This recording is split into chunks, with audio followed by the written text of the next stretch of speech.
Police भरती 11 तारखेपासून सुरू होणार आहे. काही जिल्ह्यांची 16 तारखेला सुरू होणार आहे, जसं की पुणे शहरची. काही जिल्ह्यांची 13 तारखेला, जसं की लोहमार्गची. अशा बऱ्याच जिल्ह्यांच्या पोलीस भरती पुढे मागे सुरू होणार आहेत. आठवडा किंवा 3 ते 4 दिवस राहिलेत. बऱ्याच लोकांना असं माहीत नसतं की बाबा नक्की शेवटच्या 2-3 दिवसात किंवा आठवड्यात काय करावं, काय काळजी घ्यावी, काय प्यावं, काय खावं व काय खाऊ नये व पिऊ नये, ज्यामुळे तुमचा परफॉर्मन्स लो येईल किंवा काय खाल्ल्यानंतर व काय पिल्यानंतर तुमचा परफॉर्मन्स अप होईल. याविषयी आपण आज चर्चा करणार आहे. नमस्कार मित्रांनो, मी महाराष्ट्र पोलीस ओमकार धायगुडे. आज मी तुम्हाला या अशा गोष्टी सांगणार आहे की ज्यामुळे माझ्या पोलीस भरतीमध्ये मार्क वाढले होते, ज्यामुळे पोलीस भरतीमध्ये मुलांचे मार्क कमी होतात. ही काळजी घ्या, असे करा, असं मी सांगणार आहे की या काळजी घेतल्यामुळे तुमचे मार्क 100% 1 ते 2 वाढतील व कमी होण्यापासून वाचतील. म्हणजे जेवढे आहेत तेवढे तरी पडतील, पण कमी होणार नाहीत. हे नक्कीच या व्हिडिओमधून तुम्हाला शिकायला भेटेल. व्हिडिओ शेवटपर्यंत बघा. व्हिडिओ आवडला तर नक्कीच चॅनलला सबस्क्राईब करा. या चॅनलवरती मी मोटिवेशनल व पोलीस भरतीविषयी व्हिडिओ टाकत राहतो. तुम्हाला नक्कीच फायदा होईल. शेवटच्या 3 ते 4 दिवसामध्ये काय काळजी घ्यायची? 11 तारखेचं धरून चालू आपण. बऱ्याच लोकांची 16 तारखेला होईल, काही लोकांची 13 तारखेला होईल. तर आपण अपडेट चॅनलवर टाकलेत, व्हिडिओ बघून घ्या. तर 11 तारखेपासून सुरू होणारे राहिले 3 ते 4 दिवस. तर काय करायचं 3 ते 4 दिवसात, काय काळजी घ्यायची हे बोलणार आहे आपण. तर तुम्हाला रनिंग करायची, वर्कआउट करायचं, पण चढ मारायचं नाही, स्प्रिंटा मारायच्या नाहीत व लॉंग रनिंग जास्त करायचे नाही, असं की बॉडी थकल. आपल्याला फक्त काय करायचं, एनर्जी स्टोअर करून आपल्याला प्रॅक्टिसमध्ये राहायचं आहे. आता 1600 मीटरचं टायमिंग काढायचं नाही किंवा 800 मीटरचं टायमिंग काढायचं नाही. का? तर ह्यामध्ये मन खचलं नाही पाहिजे. खचत आपलं टायमिंग कमी येणार नाही, 100% चांगलं टायमिंग येईल. पण शेवटच्या 2 ते 3 दिवसामध्ये जर आपण टायमिंग काढलं तर बॉडी पूर्ण थकते, रिकव्हरी कमी होते. आणि रिकव्हरी कमी झाल्यामुळे तुमचा परफॉर्मन्स भरतीमध्ये कमी येऊ शकतो. त्यामुळं 1600 व 800 मीटरचं किंवा 100 मीटरचं पण टायमिंग काढायचं नाही. विदाऊट टायमिंगचं पाळायचं फक्त हे 3 ते 4 दिवस. काय करायचं? थोडंसं रनिंग करायचं, 15 ते 20 मिनटं रनिंग करायचं, स्ट्रेचिंग करायची, स्टमक वर्कआउट करायचं आणि 2-3 गोळं टाकायचं आणि बास करायचं. दुसऱ्या दिवशी काय करायचं? तसंच थोडंसं 15 ते 20 मिनटं रनिंग करायचं, बॉडी वॉर्मअप करायची, 100 मीटरच्या 4 ते 5 स्ट्राईड लावायच्या आणि 400 मीटरच्या 2 स्ट्राईड लावायच्या. एकदम स्टेप इम्पॉर्टंट आहे. ह्या दिवसात स्टेप फॉलो करायची. आता स्टॅमिना आणि स्पीड इम्प्रूव्ह झाले.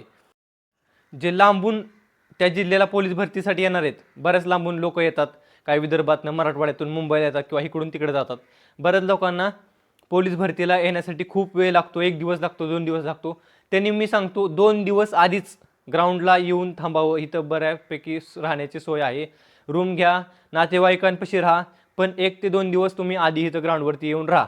आता ज्यांना 11 तारखेला भरती त्यांनी उद्याच आलं पाहिजे, या ठिकाणी उद्याच राहिलं पाहिजे. ज्यांची 16 तारखेला आहे, 17 तारखेला आहे, अशा लोकांनी पुढं मागं आलं पाहिजे. बऱ्याच लोकांचे हॉल तिकीट आलेत, 25-26 अशी तारीख पडल्यात, काहीकांचे 11 पडल्यात आणि ग्राउंड पण सुरू झालेत. तर यायचं असेल तर 2 दिवस आधी भरतीच्या ग्राउंडवरती तुम्ही हजर पाहिजे. जर 2 दिवस आधी तुम्ही भरतीच्या ग्राउंडवरती हजर असाल तर तुम्हाला चांगला फायदा होईल. वातावरणाशी मिळतं जुळतं होऊन जाईल. आणि शेवटचे 2-3 दिवस वर्कआउट कमी करायचा, एनर्जी स्टोअर करण्याचा प्रयत्न करायचा.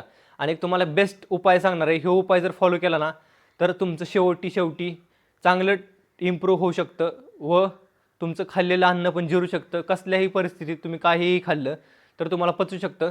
तर शेवटच्या 2-3 दिवसात थोडा स्टमक वर्कआउट एक्स्ट्रा करायचा. स्टमक वर्कआउट म्हणजे काय करायचं? 50 ते 100 स्टमक मारायचे. स्टमक का मारायचे? तर स्टमक मारल्यामुळे तुम्हाला शेवटचे जे आपण अन्न वगैरे खातो तर ते चांगलं जिरते आणि पोट साफ होते. भरतीच्या 2 दिवस आधी तरी स्टमक मारायचं, थोडंसं स्टमक मारायचं. स्टमकचा एक्सरसाइज केल्यामुळे काय होणार? तर तुमचं पोट फिट राहणार आणि पोटाचा एक्सरसाइज झाल्यामुळे तुम्ही खाल्लेलं अन्न जिरणार आणि अन्न जिरल्यामुळे पोट साफ होणार. पोट साफ होण्यासाठी बेस्ट उपाय. आणि तुम्हाला सांगतो काय खायचं आणि काय प्यायचं.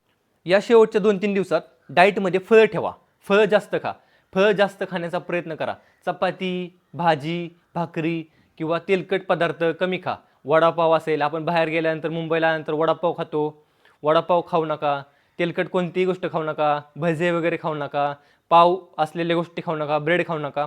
शेवटच्या दिवसामध्ये तुम्हाला प्रोटीन कमी घेऊन जास्त वॉटरयुक्त पदार्थ घ्यायचे. म्हणजे उदाहरणार्थ फळं. जर तुम्ही ह्याच्या आधी प्रोटीन घेतलं नसेल तर शेवटच्या दिवसात प्रोटीन घेऊ नका. तुम्हाला साईड इफेक्ट दिसतील. शेवटच्या दिवसात प्रोटीन घेऊन काय उपयोग नाही. आधीच घ्यायचं होतं, 1 महिन्यापूर्वीच प्रोटीन घ्यायला पाहिजे होतं. आता प्रोटीन घेणं टाळा. आता फक्त जास्तीत जास्त रसयुक्त फळं, ॲपल खा, तुम्ही कोणतेही फळं खाऊ शकता. फळं खा, फळं जास्त खाणं इम्पॉर्टंट आहे. ते सगळ्यात इम्पॉर्टंट नारळ पाणी असेल. नारळ पाणी भरतीच्या 1 दिवस आधी 1 नारळ पाणी प्यायचं आणि भरतीला जाताना सकाळी 1 नारळ पाणी प्यायचं. ह्याचा तुम्हाला फायदा काय होणार, तर तुमची बॉडी हायड्रेटेड राहील व तुम्हाला त्रास पण नाही होणार. आणि लवकर उठा. भरतीला आल्यानंतर तुमची झोप झाली पाहिजे असं नियोजन करा. राहण्यासाठी चांगली जागा बघा. कोणत्याही ठिकाणी राहून झोप पूर्ण न करता मच्छर चावतात, त्यामुळे झोप पूर्ण होत नाही. झोप पूर्ण करण्याचा 100% प्रयत्न करा. तर ग्राउंडवरती गेल्यानंतर ग्राउंड पळताना मी काय प्यायचं हे सांगणार आहे. तर मी स्वतः ते ट्राय केलं. एनर्जल नावाचं लिक्विड भेटतं. त्याच्यामध्ये एनर्जी म्हणजे थोडंसं त्याच्यामध्ये काही साईड इफेक्ट नाही.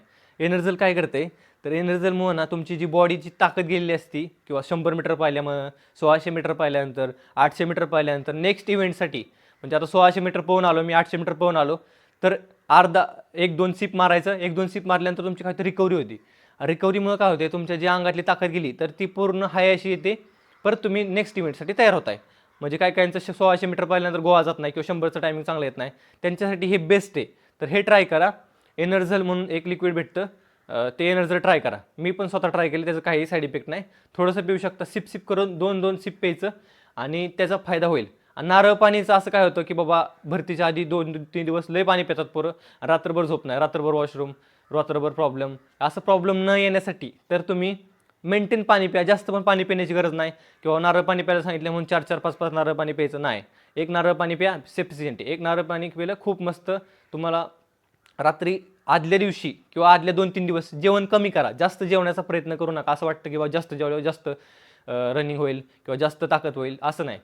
तर 2-3 दिवस आधी कमी खा. म्हणजे कमी खाल्ल्यामुळं तुमचं पोट लवकर साफ होईल व पोटाला पचवण्याची ताकद जास्त होईल व पोटामध्ये ताकद राहील. आणि असं नसतं किंवा कमी खाल्ल्यावर, फक्त तुम्ही त्या 2-3 दिवस आधी काय खायचे, फळं खाण्याचा प्रयत्न करा. फळं खाचाल तर तुमच्या अंगामध्ये ताकद, एनर्जी राहील व फायदा होईल. भरतीच्या 1 दिवस आधी काय करायचं, तर पूर्ण रेस्ट घ्यायचा. पूर्ण बॉडीची स्ट्रेचिंग करायची दिवसभरात. पूर्ण रेस्ट घ्यायचा. काहीही वर्कआउट करायचं नाही. काय होणार आहे, 1 दिवस आधी पूर्ण रेस्ट घेतला, काही वर्कआउट केला नाही, तर तुमच्या बॉडीची रिकव्हरी होईल. 1 दिवस रिकव्हरी होऊन तुमची पॉवर जास्त स्टोअर होईल. तुमचा गोळा पण आउट ऑफ जाईल. 1600 मीटरला पण चांगलं टायमिंग येईल. 100 मीटर पण आउट ऑफ होईल. त्यामुळं 1 दिवस पूर्ण रेस्ट घ्यायचा.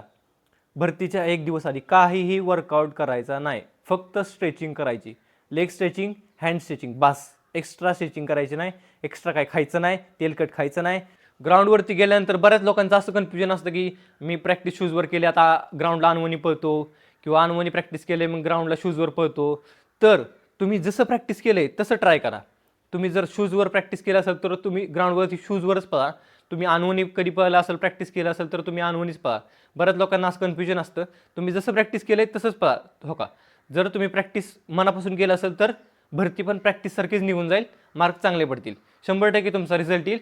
तुम्हाला नेक्स्ट व्हिडिओ कशाविषयी पाहिजे नक्कीच कमेंटमध्ये सांगा. व्हिडिओ आवडला असेल तर नक्कीच व्हिडिओला लाईक करा, चॅनलला सबस्क्राईब करा आणि कमेंटमध्ये सांगा नेक्स्ट व्हिडिओ कशाविषयी पाहिजे.